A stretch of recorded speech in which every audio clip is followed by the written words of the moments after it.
My husband changed the locks and texted. It's over. What he didn't know cost him everything.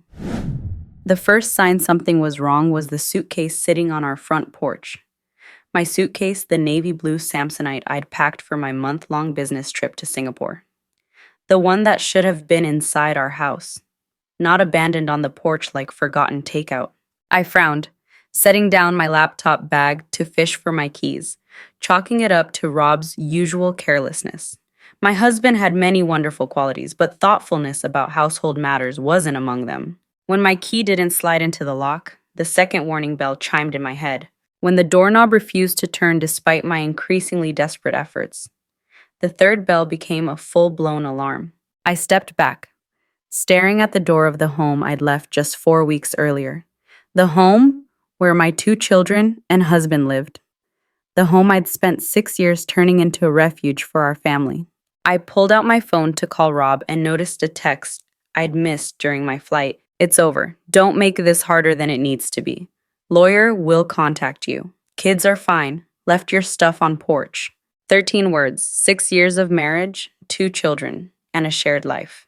Reduced to 13 clinical words delivered while I was 9,000 miles from home. My immediate reaction wasn't tears or screaming or even confusion. It was a strange, floating numbness that made everything seem slightly unreal, as if I'd walked into someone else's life by mistake.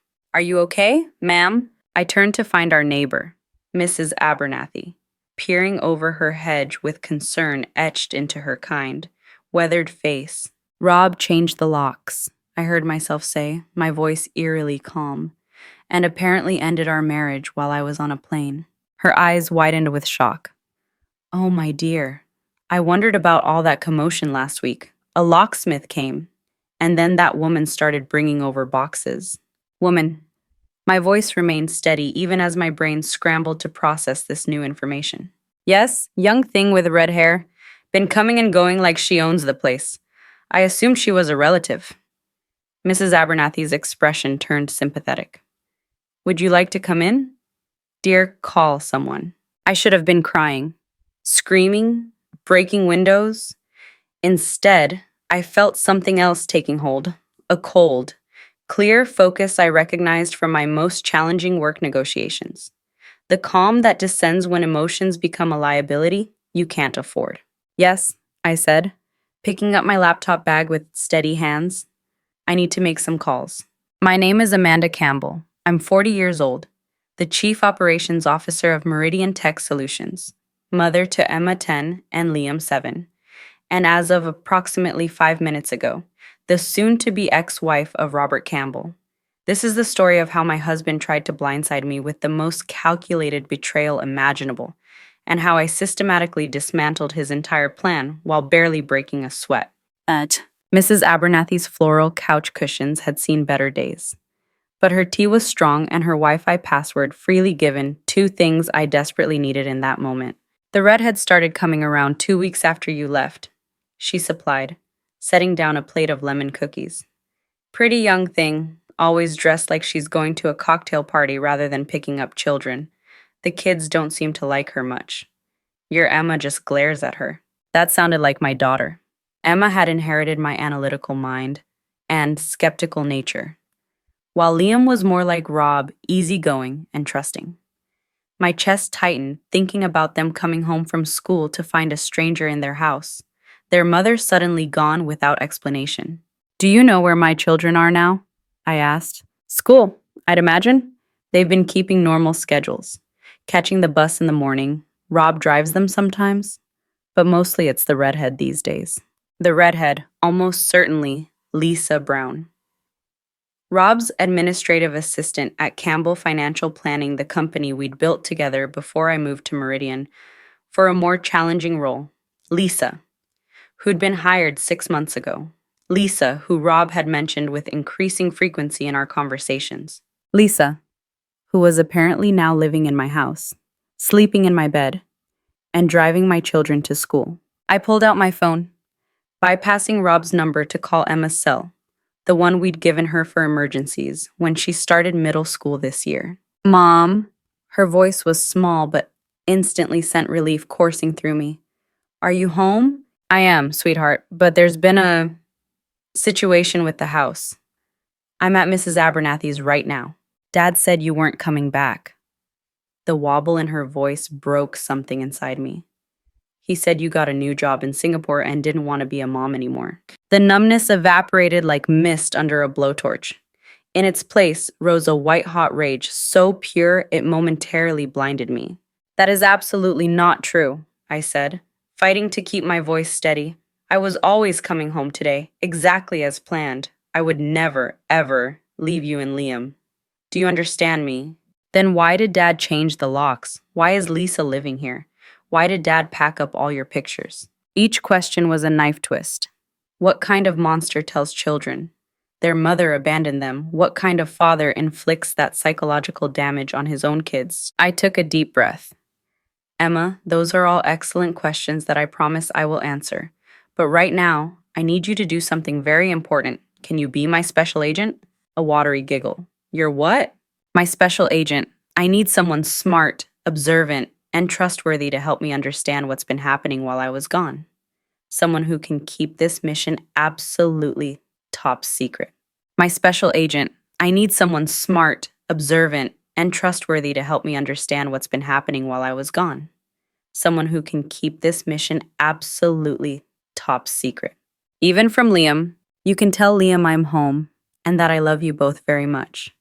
But the special agent details are just between us for now. Deal. Deal, she said, sounding more like herself. What do I need to do? Start by telling me when Lisa moved in, and anything else Dad has been saying about me. What followed was a 10-minute intelligence briefing from my 10-year-old that would have impressed the CIA. Lisa had indeed moved in approximately 2 weeks after my departure. Rob had explained to the children that Mom and Dad are taking some time apart initially, which evolved into Mom has decided to stay in Singapore for her career, and finally, Mom doesn't want to be part of our family anymore.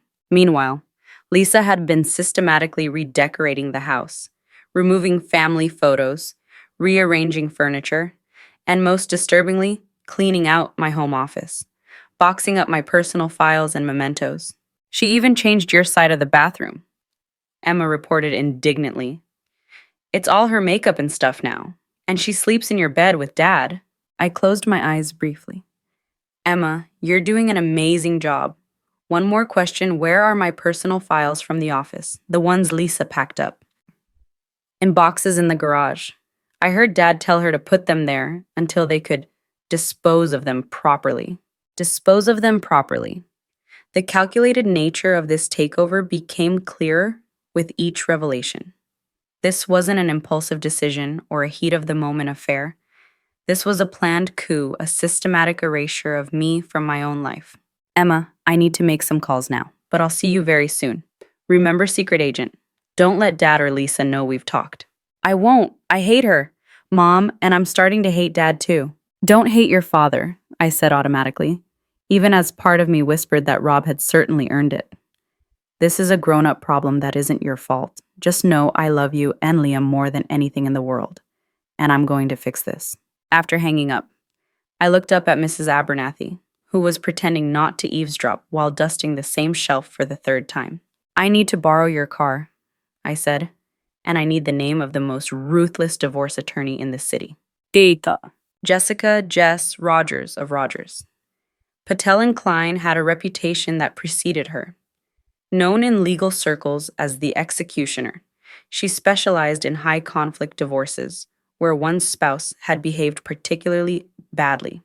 Her office, unlike the mahogany-paneled pretentiousness I expected, was modern and bright, with framed newspaper articles about her biggest victories lining one wall. So let me get this straight, she said after I explained my situation. You were out of the country on a business trip that Rob knew about and agreed to, I interjected. Right.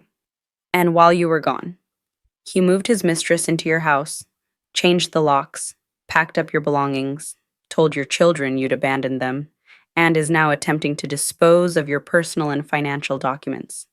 She leaned back in her chair. Oh, and he did all this without filing for divorce or any legal separation. That about covers it. Jess smiled, but it wasn't a warm expression, more like a shark spotting a particularly juicy seal. Mrs. Campbell, Amanda, please.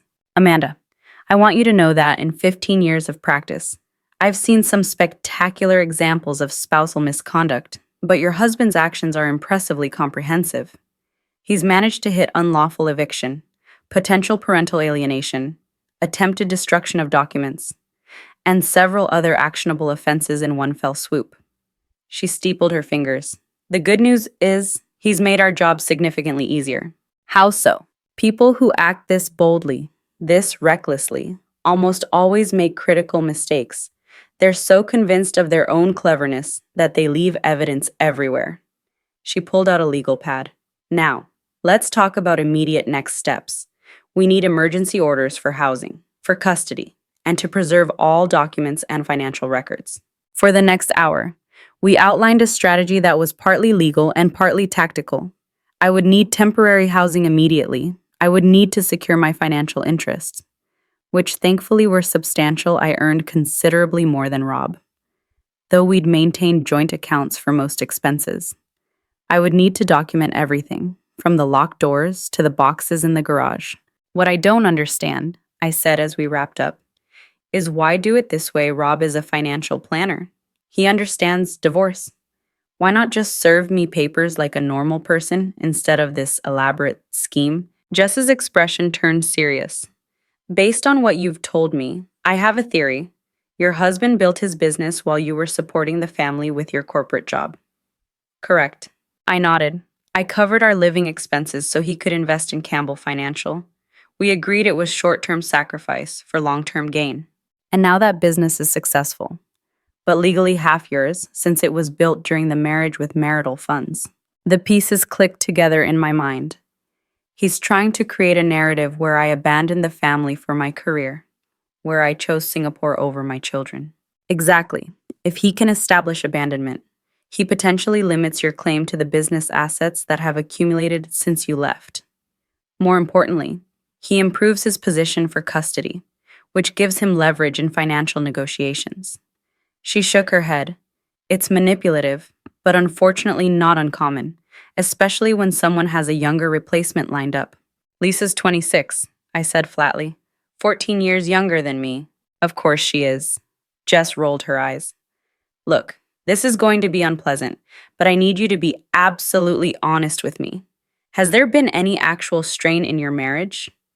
Anything Rob could realistically point to as justification. I considered the question carefully. We've had the normal stresses, 2 careers, 2 kids. The Singapore assignment was a point of contention, but we discussed it extensively. Rob actually encouraged me to take it, said it would be good for my career. We had video calls almost every day for the first 2 weeks. Then they became less frequent. My voice trailed off as another piece of the puzzle fell into place. He was already planning this, I said, even when he was encouraging me to go. Jess nodded grimly. People like your husband often plan these moves months in advance. The encouraging husband was a role he was playing, to get you out of the picture while he set things up. The thought sent ice through my veins. How long had Rob been living a double life? How much of our marriage had been genuine and how much calculated performance? I want to see my kids, I said, and I want my files from the garage. We'll get them, Jess promised, and we'll do it by the book, no matter how satisfying it might be to show up with a locksmith and a police escort.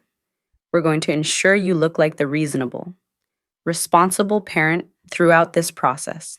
As I left her office with a preliminary legal strategy in place, my phone buzzed with a text from Rob. Figured you'd get my message by now. Don't bother coming to the house.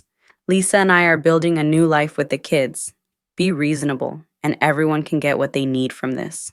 The audacity, the sheer, breathtaking audacity of that message sent a dark laugh bubbling up from my chest.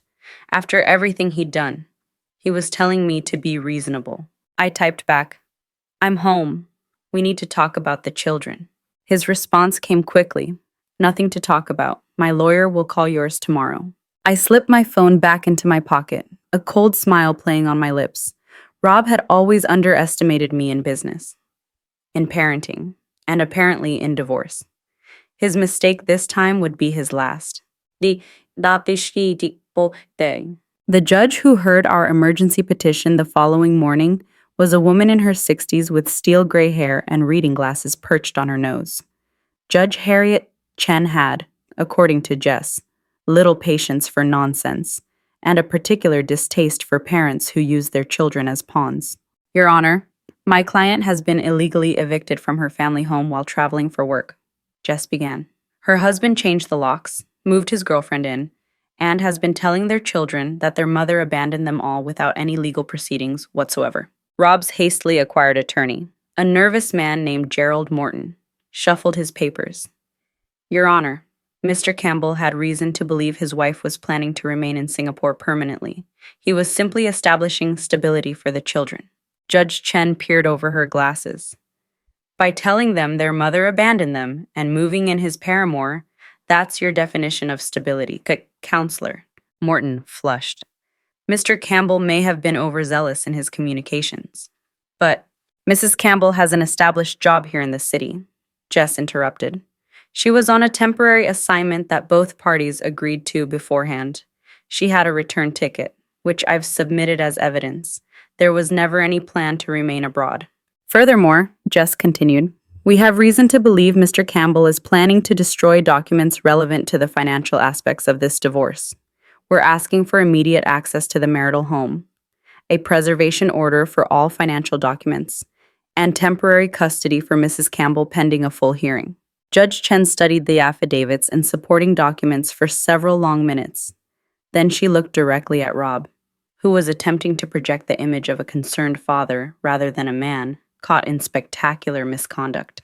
Mr. Campbell, I've been on this bench for 23 years, and I find your actions disturbing on multiple levels. Changing locks, moving in a new partner, and misinforming your children about their mother's intentions doesn't suggest a father concerned with stability. It suggests a man trying to create facts on the ground before legal proceedings could interfere. She turned to Morton. Counselor, advise your client that alienating children from either parent is viewed extremely dimly by this court. Now, as to the immediate relief requested, by the time we left the courtroom, I had a court order granting me 1. Immediate access to the marital home. 2. Temporary primary custody of the children. 3. Exclusive use of the master bedroom with Rob confined to the guest room. 4. A preservation order for all financial and personal documents. 5. And, most satisfyingly, an order that any non-relative third parties, i.e., Lisa, must vacate the home immediately. Round 1 to us, Jess murmured as we descended the courthouse steps. Be prepared for a scene when you arrive home. I'm looking forward to it, I replied, surprising myself with the steely confidence in my voice. Rob's BMW was in the driveway when I pulled up, along with the sporty red Mazda I didn't recognize, presumably Lisa's. I took a deep breath, straightened my shoulders, and approached my own front door with a court order in hand and a sheriff's deputy beside me. The door opened before I could knock. Rob stood there, his handsome face arranged in an expression of aggrieved dignity that might have worked on someone who hadn't shared a bed with him for 6 years.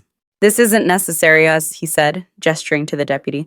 We could have worked this out like adults. Like the adult who changed the locks and sent a breakup text? I replied pleasantly. Or the adult who told his children their mother abandoned them. His jaw tightened. You're twisting things. Mr. Campbell, the deputy interjected. I need you to step aside. The court has granted Mrs. Campbell access to the home and temporary custody of the children. Rob's eyes widened slightly. He clearly hadn't expected things to move this quickly, but he stepped back. As I entered, I saw Lisa hovering uncertainly in the living room, surrounded by half-packed boxes. You must be Lisa, I said, extending my hand with professional courtesy that seemed to confuse her greatly. I believe the court order specifies you need to vacate the premises immediately. The deputy can explain the details. Her eyes darted to Rob, who was suddenly fascinated by the pattern on our entryway rug. Rob? She asked, voice small. You said this wouldn't happen. You said she wasn't coming back. I almost felt sorry for her, almost. Mrs. Brown will need to leave, the deputy confirmed, looking at the court order. Any personal belongings can be removed now or arrangements made to retrieve them later. This is ridiculous, Rob hissed. Lisa and I are building a life together. You can't just walk back in and disrupt everything. Actually, that's exactly what the court has authorized. I replied calmly. You created this situation. Rob, you chose to handle our marital problems by changing locks and spinning fiction rather than having an honest conversation. Those choices have consequences. Lisa began throwing items into one of the open boxes, her face flushed with angry embarrassment. You said she chose her career over your family. She accused Rob. You said she was going to file for divorce from Singapore. Lisa, don't, Rob began. You said you'd been separated for months, that this was all just a formality. She was shouting now, tears streaming down her face. And now I have to leave my own home because you lied. It's not your home, I pointed out gently. It never was. The deputy cleared his throat. Ma'am, I need to ask you to gather essential belongings and vacate. You can arrange to collect the rest later. Lisa shot Rob a venomous look, grabbed her purse and a hastily filled box, and stormed out the door.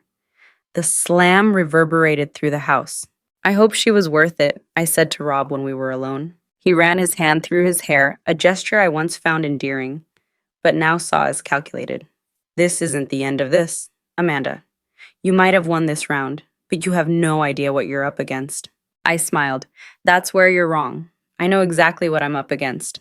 I'm up against a man who thought I was too weak, too distracted, or too stupid to fight back. A man who underestimated me in every possible way. The sound of a school bus braking outside interrupted our standoff. Those are our children, I said. Children you told I had abandoned them. We can continue this fascinating conversation about how badly you've miscalculated after I reassure them that their mother loves them and has always planned to return. For the first time. Uncertainty flickered across Rob's face. The reunion with Emma and Liam was simultaneously heart-wrenching and heart-filling. Emma broke into a run when she saw me at the door, launching herself into my arms with such force I nearly toppled backward. Liam, initially hesitant, joined the hug moments later, his small body shaking with confused sobs. You came back, he kept repeating. You really came back. Of course I did, I whispered, holding them both. I would always come back to you, always. Rob hovered awkwardly in the background. Kids, why don't you go change out of your school clothes while I talk to your mom? No, Emma said firmly, keeping her arms around my waist. I want to stay with Mom. The look of surprise on Rob's face would have been comical in any other circumstance. His golden child, always eager to please him, was defying him openly. Emma, I need to discuss adult matters with your mother. Like how you said she wasn't coming home, Emma challenged. A decade of life, but centuries of disappointment in her eyes. Or how you told us she didn't want to be our mom anymore. Rob paled. I never said... You did, Liam confirmed quietly. You said Mom loved her job more than us now. I squeezed their shoulders. Why don't you both go put your backpacks away? I'll be right in the kitchen making snacks. I'm not going anywhere. After they reluctantly headed upstairs, I turned to Rob. You've done incalculable damage here. I was trying to prepare them, he defended weakly. I thought you might actually stay in Singapore. No, you didn't. You knew exactly when I was scheduled to return. You changed the locks a week before my arrival. You moved your girlfriend in. You systematically packed away every trace of me. I crossed my arms. What you're doing now, this wide-eyed innocence act, is worse than the original betrayal. You don't understand the pressure I've been under, he started. Save it for your therapist. I cut him off. Or better yet, explain it to the judge when she asks why you told our children their mother abandoned them. I walked toward the kitchen, then paused. By the way, I'll be sorting through those boxes in the garage this evening. The ones you and Lisa plan to dispose of properly.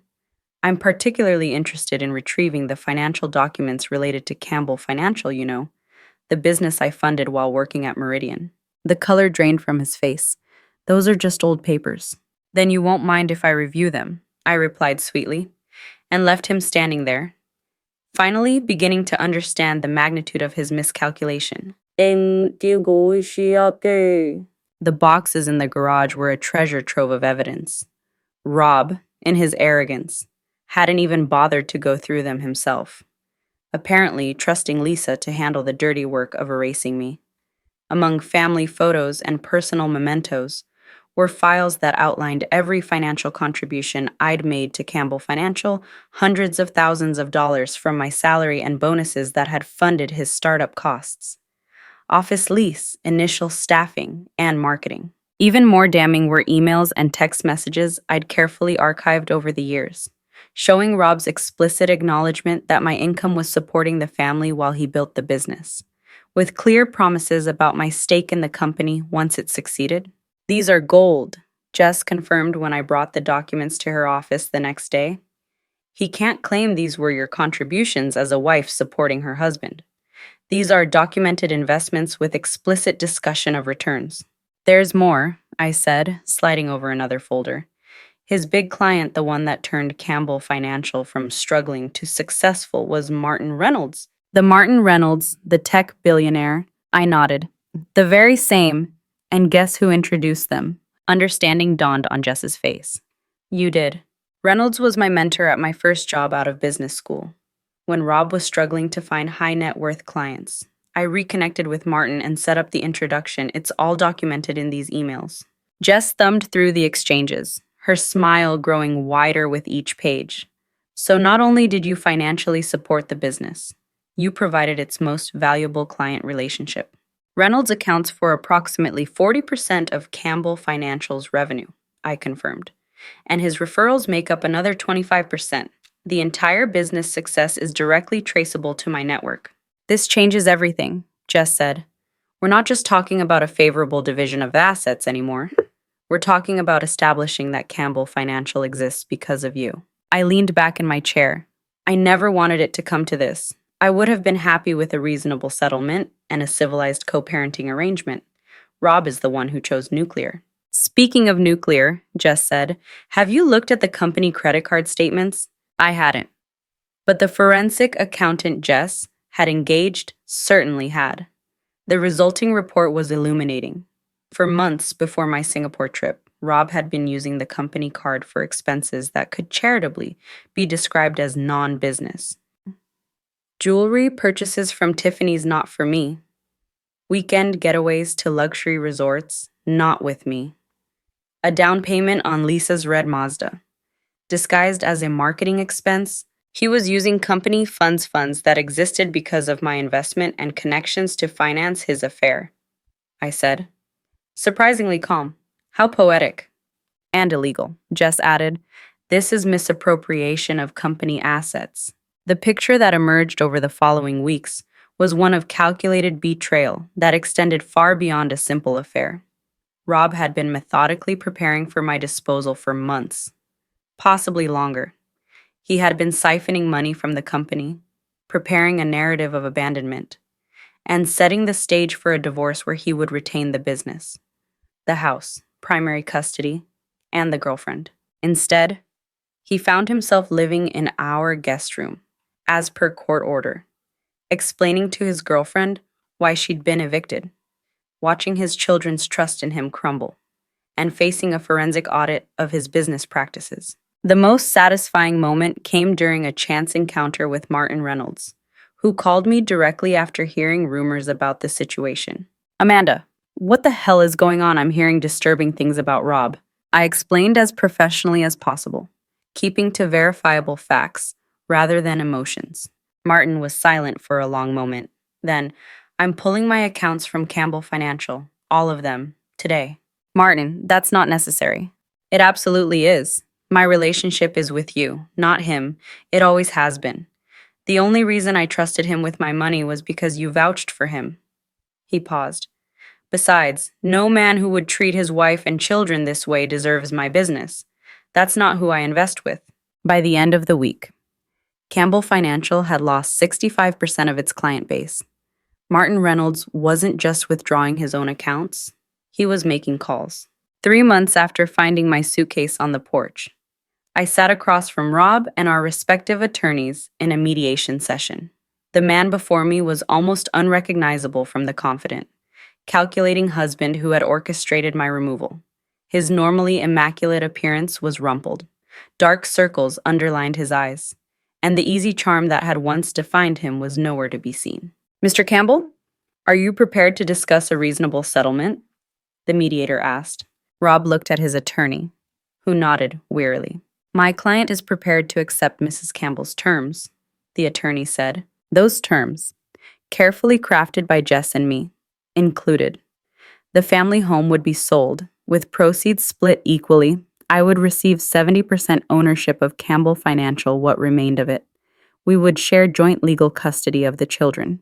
With me having primary physical custody, Rob would receive standard visitation, with additional days as mutually agreed. Both of us were prohibited from introducing romantic partners to the children without prior notification and appropriate timing. Furthermore, Jess added, Mrs. Campbell has declined to pursue charges related to financial improprieties at Campbell Financial, with the understanding that full restitution will be made to the company accounts.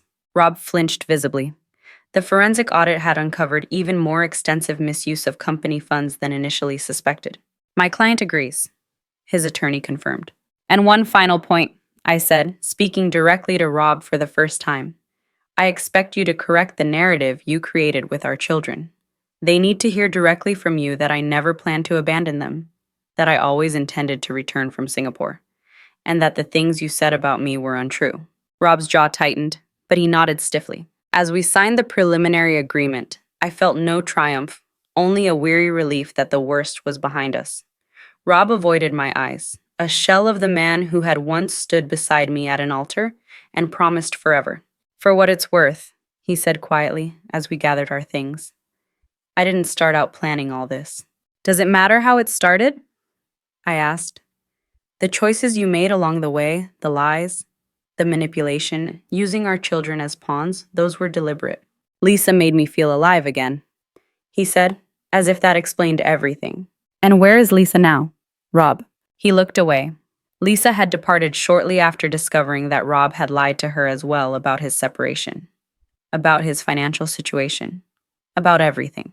"You know what's ironic?" I said, gathering my purse. "If you'd simply come to me and said you were unhappy, that you'd fallen for someone else. We could have handled this with dignity. We could have protected the children, preserved your business, and perhaps even remained respectful co-parents." "Would you have given me half of everything?" he asked bitterly. "We built it together. Of course I would have." "I don't believe you." I shrugged. "That's the difference between us, I suppose.